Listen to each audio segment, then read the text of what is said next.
बिस्मिल्लाहिर्रहमानिर्रहीम। बेटा आज हम के मेथड का एक और सवाल हल करने के लिए जा रहे हैं।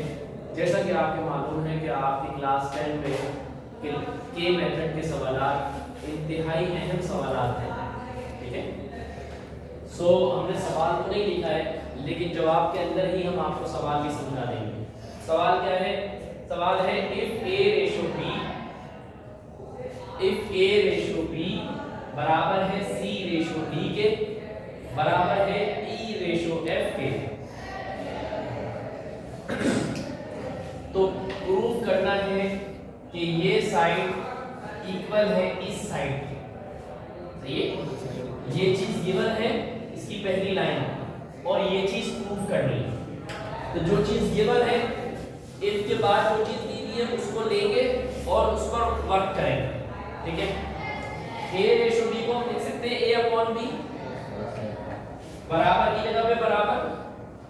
c रेशो d को लिख सकते हैं c अपॉन d, अशारिफ भाई, बराबर की जगह पे बराबर।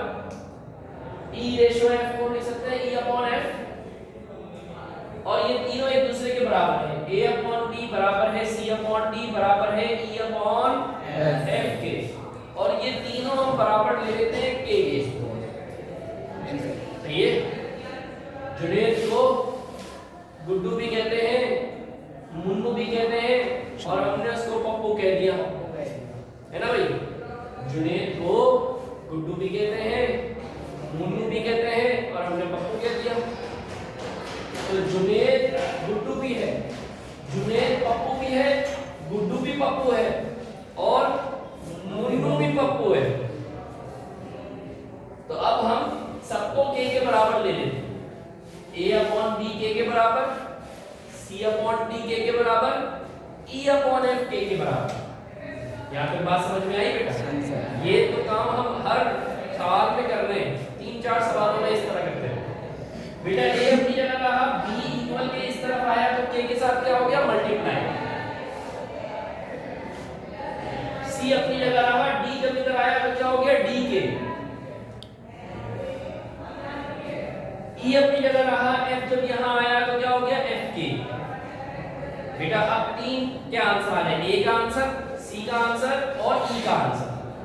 अब हमें प्रूफ क्या करना है? हमें ये चीज प्रूफ करनी है कि ये बराबर है इसके।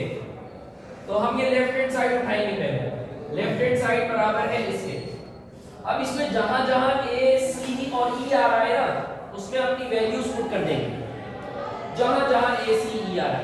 अब जरा मेरे साथ साथ चलिएगा, जरा सी नजर हटाएगी तो आप समझ नहीं पाएंगे।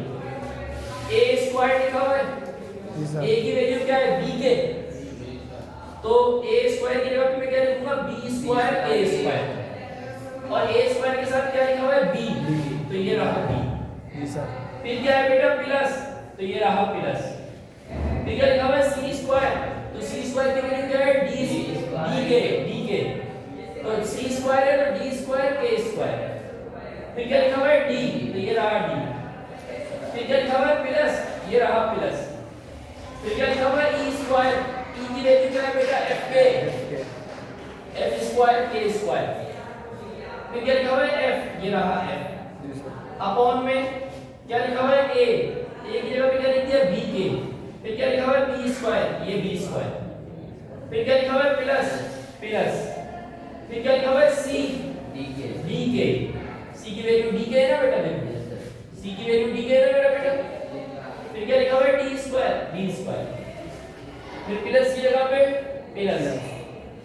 आदत से देखो e की जगह पे क्या लिखेंगे? f के, और फिर f स्क्वायर। यहां तक बात, ये वाला स्टेप समझ में आया बेटा? अब गौर करो, b स्क्वायर, k स्क्वायर और b, ये तीनों आपस में क्या हो रहे हैं? मल्टीप्लाई। तो b स्क्वायर और b मल्टीप्लाई होंगे तो क्या बन जाएगा? b3।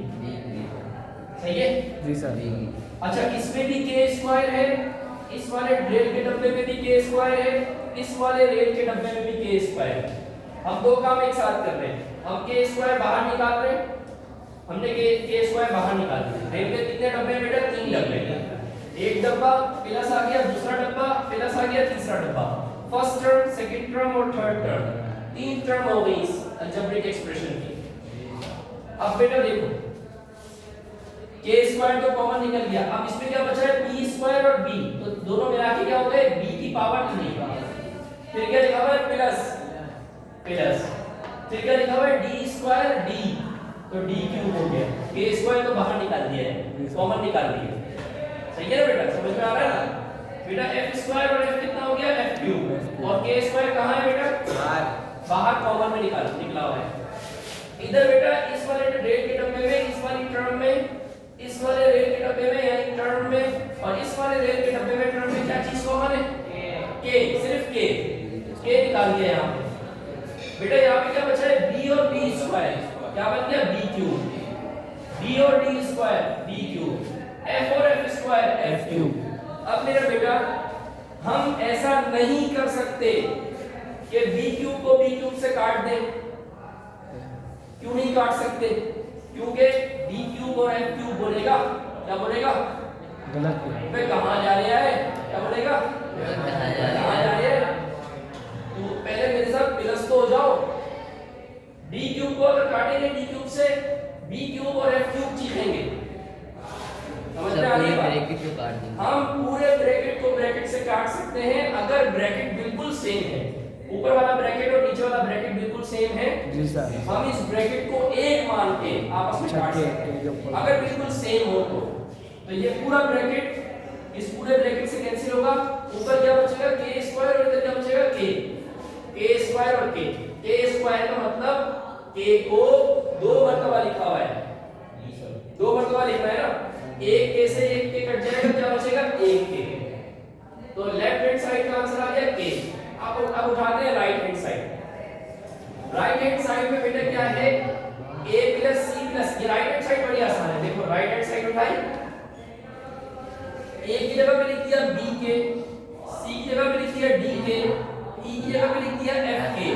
बेटा इन तीनों में क्या चीज कॉमन है k कॉमन निकालिए, क्या बचा b d f।